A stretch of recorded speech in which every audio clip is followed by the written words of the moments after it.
Hello guys, magandang araw o magandang gabi sa inyong lahat. Ang iyong nakikita ay isang dryer machine. Ito ay dinala ng isa kong customer dahil hindi na raw ito gumagana. Kaya ngayon, susubukan natin alamin kung ano ang sira at kung paano ito maayos.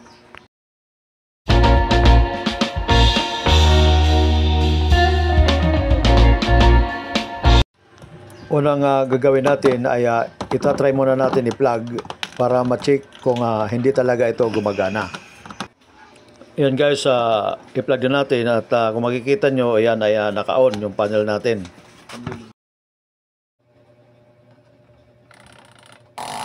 Yan guys, kung mapapansin nyo, walang response yung dryer machine. Ngayon, i-try natin kunan ng amperahe. I-set lang natin sa 200 ampere ang ating clamp ammeter. Yan guys, kahit ogong ay wala. So, tingnan natin yung ating clamp ammeter. Kung mapapansin nyo ay walang reading. So, ibig sabihin nito ay hindi gumagana itong dryer machine. Dapat kung gumagana ay may lalabas dyan na amperahe. So, i-unplug muna natin guys bago natin banatan. Ipatong lang natin dito dahil mahirap pag nakayuko pagka ito ay nag-troubleshoot.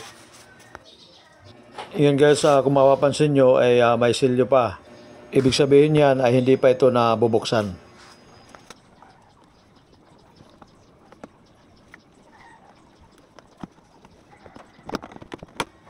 Dito guys, unang titingnan natin yung kanyang wirings. Sisilipin natin kung may putol o may mga ngat-ngat ng daga. Base sa pag-check natin ay okay naman ang kanyang wirings. Sunod natin na i-check yung kanyang shafting na kumukonekta yan sa basket. Ikotin natin yung coupling, titingnan natin kung maganit. Kung mapapansin nyo ay okay naman. Ang susunod ay hihipuin natin yung below seat kung may butas. May rubber yan sa ilalim. Ang trabaho niyan ay pumipigil ng tubig para hindi pumunta doon sa motor. Titingnan natin ang ating daliri kung may tubig. So walang tubig, ibig sabihin walang tagas itong below seat. Ngayon babalik tayo dito sa mga terminal. Titingnan natin kung mayroon na problema. Yan guys, kung mapapansin nyo, itong nakabalot na terminal ay may tubig. Maaaring dito nagkaroon ng problema itong mga terminal niya. Kung makikita nyo, yan may tubig yung daliri ko. At sana yung tubig na yan ay hindi dumiretso doon sa motor. So dito guys, kinakailangan natin buksan para matingnan kung saan nagkaroon ng problema.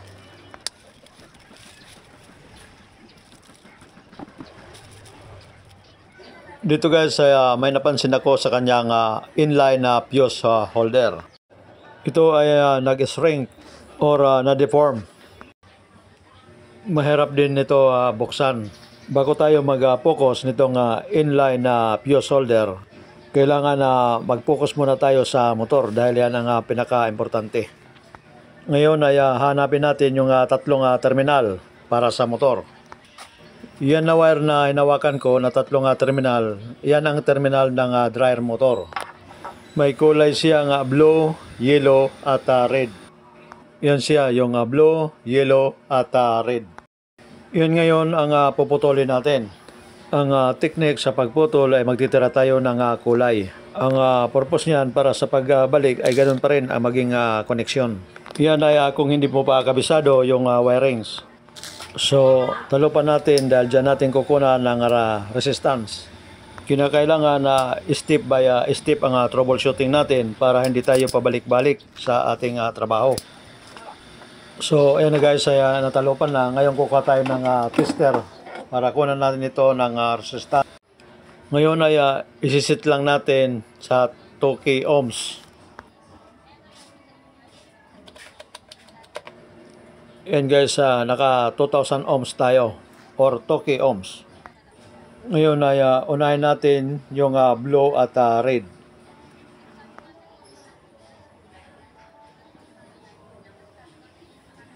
Ang blue at red ay may reading siyang 78 ohms. Ngayon, ilipat naman natin sa yellow terminal.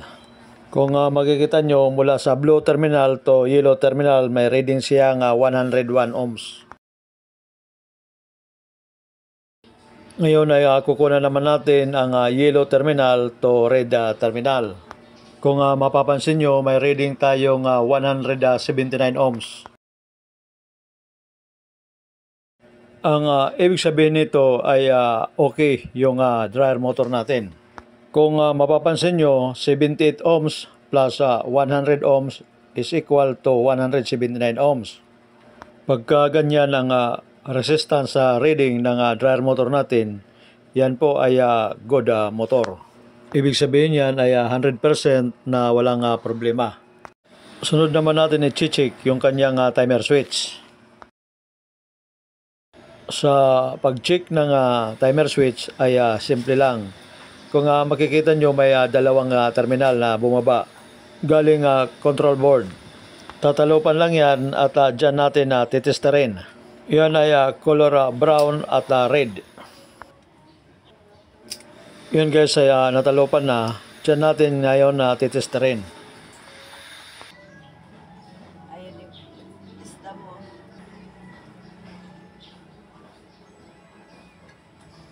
Kapag nilagay na natin yung test prod, pipitin natin ngayon yung timer switch. At obserbahan natin yung tester. Yun guys, kung makikita nyo, may reading yung tester natin. Ibig sabihin yan ay okay yung timer switch natin. Pag digital tester ang gagamitin natin, ang magiging reading dapat yan ay 001 or 00. Matapos natin ma-check yung velocity, motor at timer switch, ang titingnan naman natin itong fuse. Kailangan natin putulin para ma-check.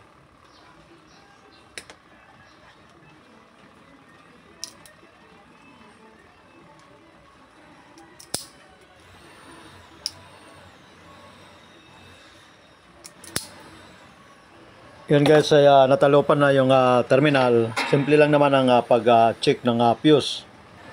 Ilalagay lang natin yung test prod sa magkabilang dulo at obserbahan natin yung tester. Kung maobserbahan nyo guys ay may reading. Pagka ganyan ang reading ng fuse na may resistance ay hindi po normal yan. Dapat ang magiging reading ng digital tester natin, kung okay yung fuse, ay dapat ay 00. Ang ibig sabihin nito guys ay may problema itong fuse. Dahil ito ay nababad na sa tubig, ang fuse na to ay hindi na to pwede gamitin. So ito guys, kumuha ko ng bagong fuse para ipakita ko sa inyo ang normal na reading ng good fuse.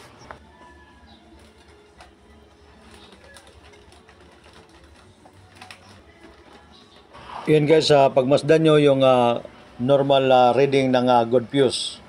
Dapat yan ay 00 resistance reading. So ulitin natin kunan ng continuity test yung fuse na tinanggal ko.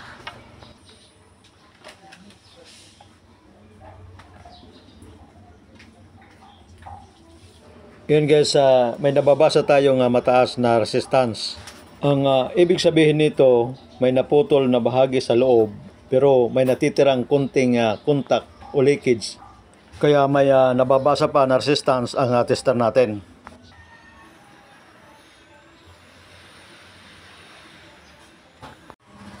Ngayon ay i-check naman natin yung power cord para makasiguro tayo na walang problema ang ating power cord. Dahil ang dulo ng terminal nababad sa tubig.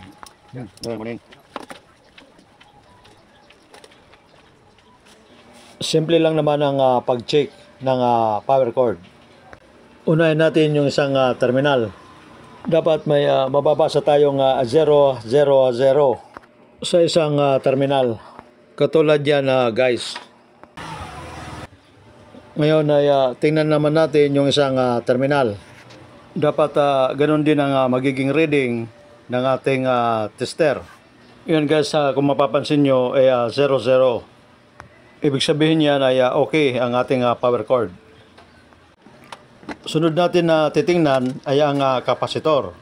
Mahalaga ito na i-check dahil kung sira ang kapasitor, hindi aandar ang dryer motor natin.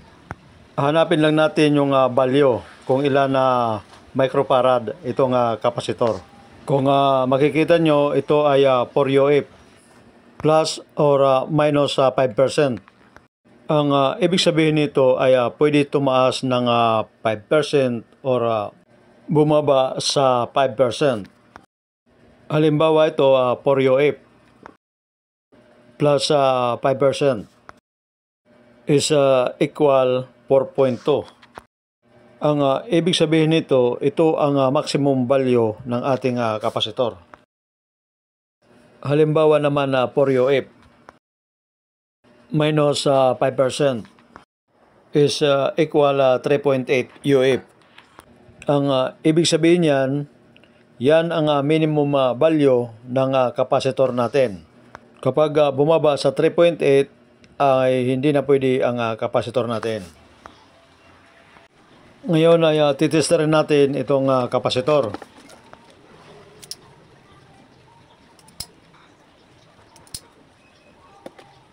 Sa pagtester natin, kung ganito yung tester nyo, ilagay lang natin sa 200 UF. Yan guys, kung makikita nyo, naka 200 UF yan. Simple lang naman ang pagtester nito. Ilalagay lang natin ang test prod sa mga terminal.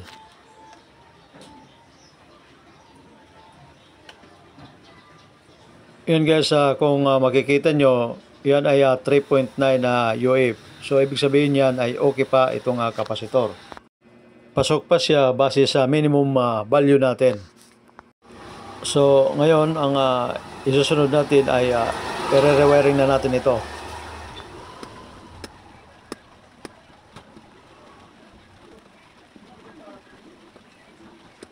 Bago tayo mag-rewiring, ipakita ko muna sa inyo ang ginawa kong diagram para dito sa ating dryer machine. Ito yung dryer motor natin. Yan naman ang tatlong terminal, yung red, yellow at blue. Yan naman ang kapasitor. At yan naman ang door switch, timer switch, power cord at fuse. Yan naman ang common terminal natin, yung blue color. Yan naman ang terminal ng power cord natin, yung brown at blue. Ang power source natin ay 230 volts. So ganito ang wiring connection natin. Mula sa blue terminal dadaan sa fuse at didiretso dito sa common terminal ng dryer motor natin. Ang isang terminal ng power cord na color brown ay didiretso yan sa timer switch. Mula sa timer switch ay didiretso sa terminal ng door switch. Pagdating sa door switch, may makikita kayong bumaba na color red na terminal. Yan ay pupunta sa terminal ng kapasitor at terminal ng motor. Ang kabilang terminal naman ng kapasitor ay pupunta sa terminal na yellow color ng ating motor. So, yun ang wiring connection ng ating dryer motor. Ito na guys yung ating actual na termination ng ating dryer motor.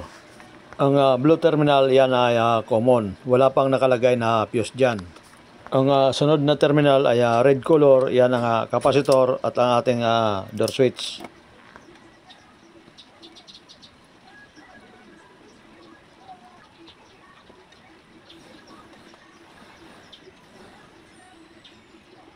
Ngayon ang yellow terminal mula sa motor yan papunta doon sa kapasitor.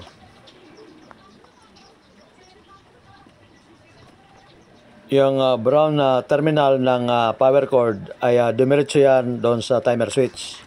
Sundan nyo lang yung schematic diagram ko at hindi kayo dyan maliligaw.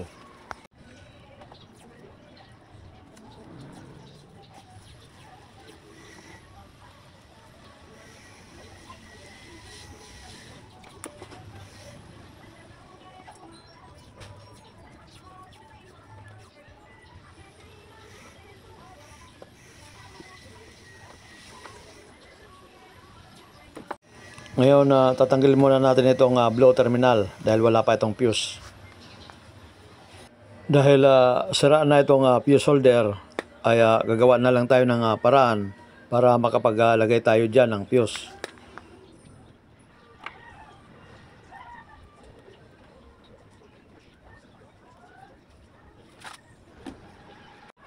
Ang tawag nitong fuse na to ay glass fuse. Ang rating nito ay 3 ampere at 250 volt. Dahil sa wala na tayong fuse holder, ay ganito na lang ang remedyo ko. Hihinangan yan at lalagyan ng terminal.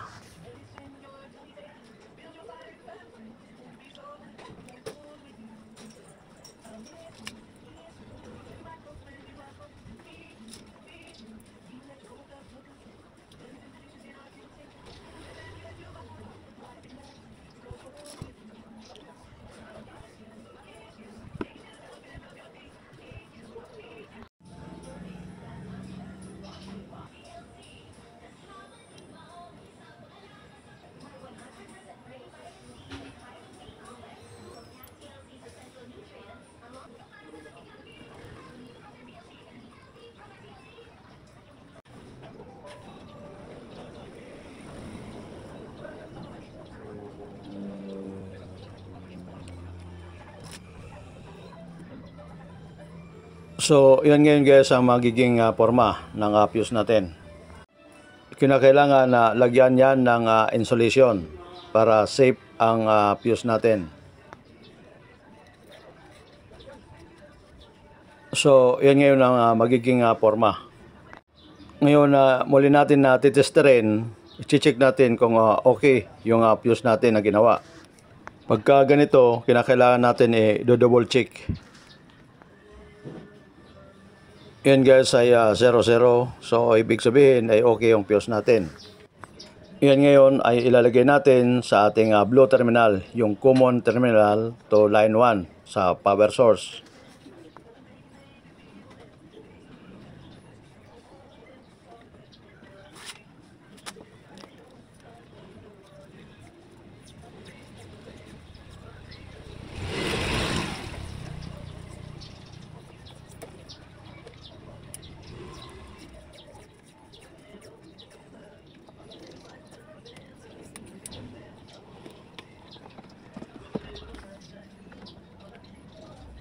Para hindi na maulit ang naging problema ay hindi na ito natin babalutan.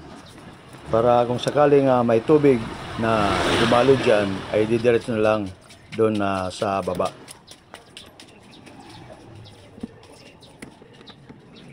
So yan na guys ay tapos na. Ngayon magtitesting na tayo. So, dito lang tayo mag-testing sa baba para umabot yung power cord natin.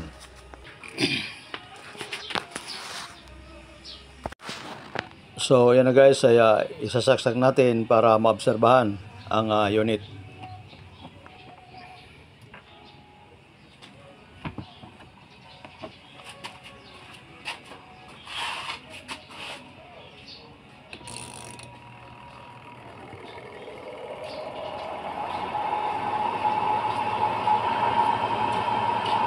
So, yun na guys, ay may response na yung ating dryer machine. Kung maririnig nyo, yan ay may humming sound. Ibig sabihin ay gumagana yung dryer motor. Kung mapapansin nyo, fuse lang talaga ang naging problema nito. Pero kinakailangan pa rin i-check yung motor, timer switch at kapasitor. Para sa pagbalik ng fuse ay wala tayong problema sa nasabing mga parts na na-check natin. Ngayon ay kukunan naman natin ito ng amperahe. Titingnan natin kung ilan ang kanyang running current. Dito guys, ang kanyang running current ay 0.5 ampere. Pagka ganito yung reading ay wala siyang problema. Hanggang dito na lamang guys. Maraming salamat sa inyong panonood. Sana ay nakapagbigay ako sa inyo ng konting kaalaman.